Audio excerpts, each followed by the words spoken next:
қиссаи ду дӯст, яке бой ва дигаре камбағал.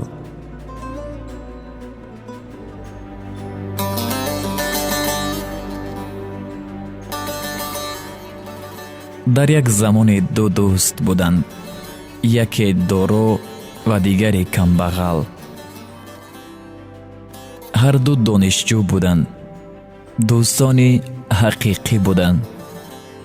писарбачаи бой ҳатто обро бе камбағал писар наменӯшид.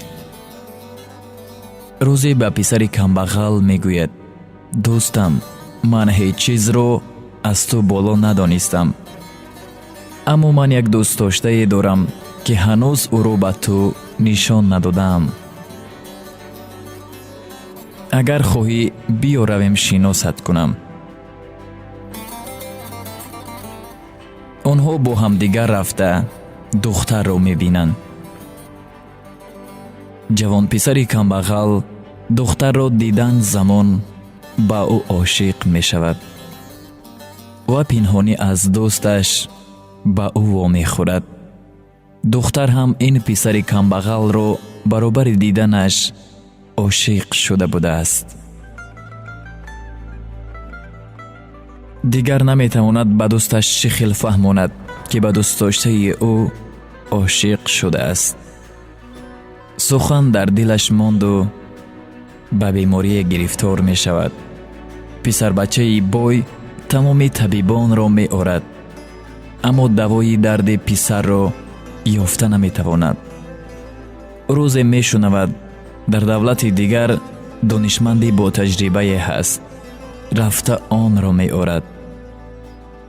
он донишманд мегӯяд: сире дар дил дораду ӯро он сир мекушад.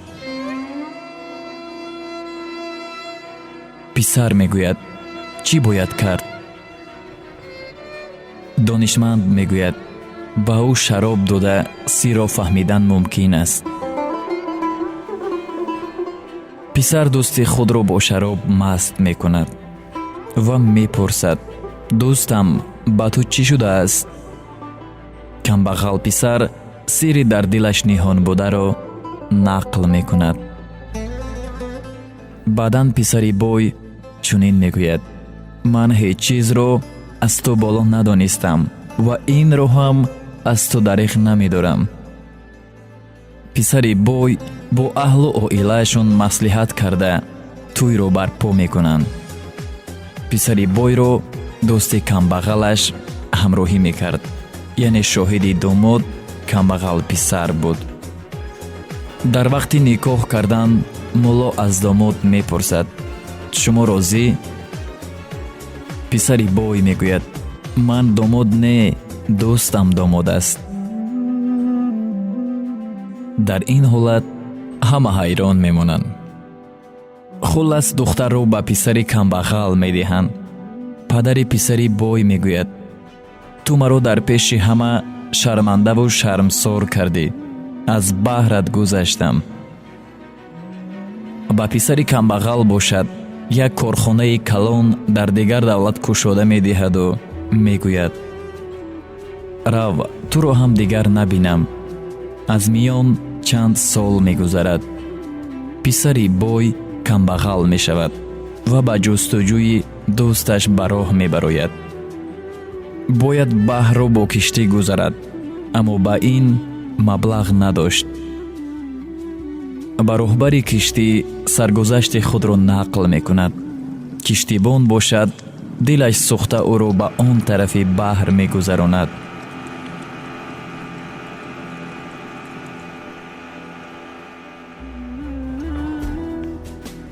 ҷавон пурсида хонаи дӯсташро меёбад. хона беҳтарин хона дар он шаҳр буд. дарро мекӯбад.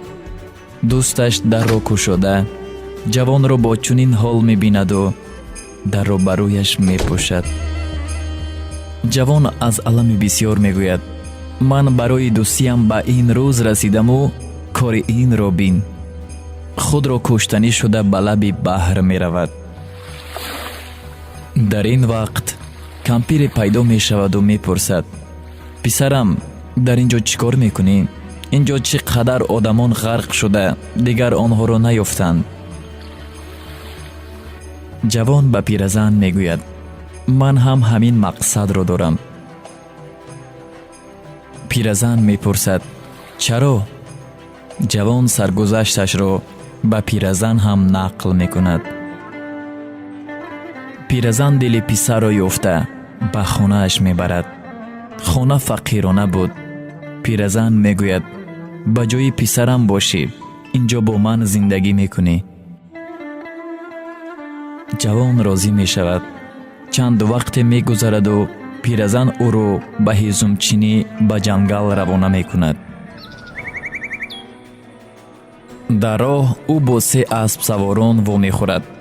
آنها به جوان میگویند برادر این اسب‌های ما را نگاه کن، حقت را میدهیم. جوان راضی میشود و آن اسب‌ها را از سحر تا بیگاه نگاه میکند، اما آنها بر نمیگردند.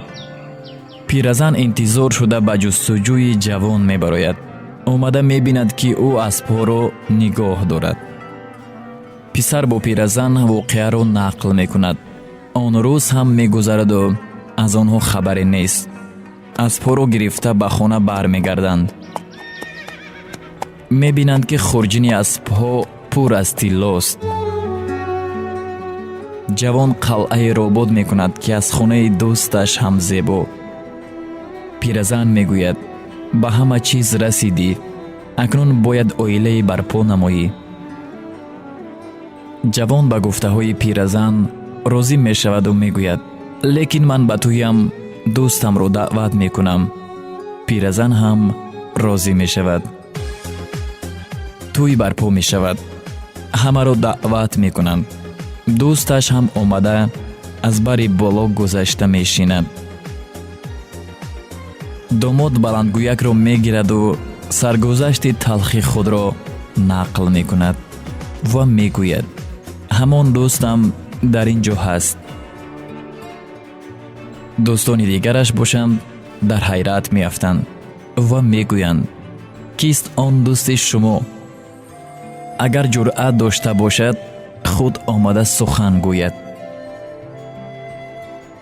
دوستش از جای خسته به نزد بلندگویک آمده چنین میگوید من میدانستم شما چی حال دارید، برای همین سردار کشتی را فهمانیدم که به نزدت همین خیل جوان آمد گرفته بیار گفتم. وقتی که در را گشودم تو را با آن سر و احوال کمبغلی دیدم، فکر روزهای گذشته را کردم. خود به خود گفتم اگر تو را درآرم زنم دلش سوخته به تو عاشق نشود. برای همین در را برایت پوشیدم. آن پیرزنی که در لب بحر تو را از مرگ نجات داد و به خانه‌اش آورد مادر من است. آن 3 اسبدارهایی که از پرو به تو مانده دیگر برنگشتند برادران من بودند. و آخرین این که دختری که امروز تو به زنی گرفته ایستاده ای خواهر من است. از شنیدن این سخنها همه افسوس خوردند و از این دوستشان بخشش پرسیده دوستی رو مثل پیشتر دوام دادند.